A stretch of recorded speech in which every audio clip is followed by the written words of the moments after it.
It seems kasi po na you swore an oath, no, to tell the truth, the whole truth, and nothing but the truth. Is that correct? Yes po. Thank you very much. Sir, nung May 13, you're recorded as saying, katunayan, nakiusap nga po ako kay John Consulta na puntahan kami dito sa Sequoia Hotel dahil meron po kaming planning mula po pa kaninang umaga, and you went on to say nandun ka with all the deputy directors, etc. Do you confirm? Well, nakausap ko po si John Consulta. No, just except confirm, that, sir. Did you say Yes, that I na talked nandun to- kayo sa Sequoia? Hindi, yun lang. Yung statement Ang haba na yun. po kasi yung statement nyo. I just pasensya need na. you to confirm, did you say that you were in Sequoia? Yes, I talked to Thank you. to So John you are Consulta. confirming. Okay. Yes po. And then later on, dinagdag nyo, wala kami sa Senado, we are on stand down because that's the instructions. Did you also say that? Yes po. Thank you.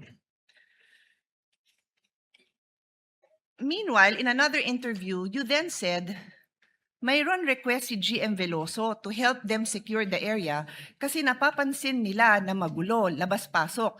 Nagpadala kaming ilan lang na ahente, parang 4 to 6 na tao, na nag-iikot sa premises ng GIS. Hindi pumasok sa Senado. I am quoting Inquirer dated 13 May 2026. Did you say this? Yes, sa GSIS po. Okay, thank you. So, I asked now for the kind indulgence. May papa-flash lang ako. It's just a photo, dear colleagues, both parties. Paki-flash lang. So, sabi nyo nasa GSIS. You confirm na nasa GSIS yung Tama mga po. ahente mo.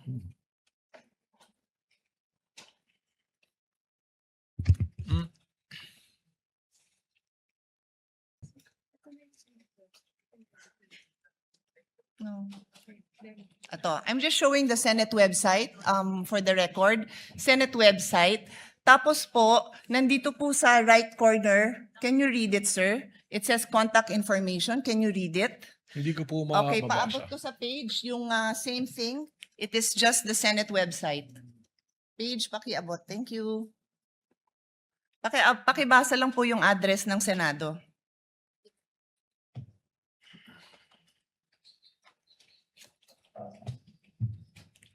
Contact information, GSIS Building, JW Jokno Building, Pasay City, 1300 Metro Manila, 632-8552. Okay na po yung phone number, no need. Opo. So pakiulit, ano hong building? GSIS Building. Opo, kasi nag-iisa lang naman ho ang address namin. Umuupa po kami dito sa GSIS. Iisang building lang ho po yun. And for the record, kung saan nakita yung tao mo, likod lang po yun ng office ni Senator Loren Legarda. Nasa video po yun. I will not bother everyone with that. Kung gusto nyo, presiding officer, I can, but for now, I won't. Kasama po yun sa area na inuupahan ng Senado sa GSIS. We are paying rent. For the information of all. So yan po ang gusto ko lang ma-establish. It seems kasi po na you swore an oath, no, to tell the truth, the whole truth, and nothing but the truth. Is that correct? Yes po. Thank you very much.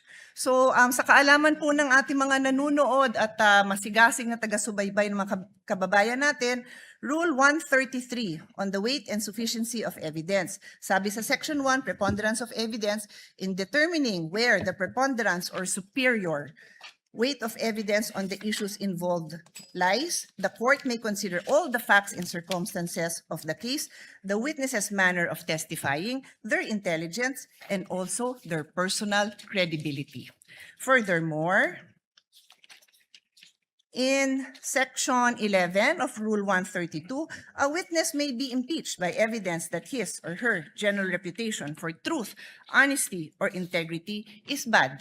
So, nag-ring na yung bell. I will be loyal. I will follow this na lang. Pero may record pa sana akong papakita. If the body wants, I will show the video na sinabi din po ni NBI Director in interview, wala pong nasaktan, wala pong nangbugbog. But we have a video. Alam po ng lahat ng mga kasamahan natin na yung OSAA, yung aming pong personnel, binugbog. May video po tayo niyan. I leave it to the body. I leave it to the presiding officer if we want to take up the time of this court to show that. Yun lang po. Maraming salamat.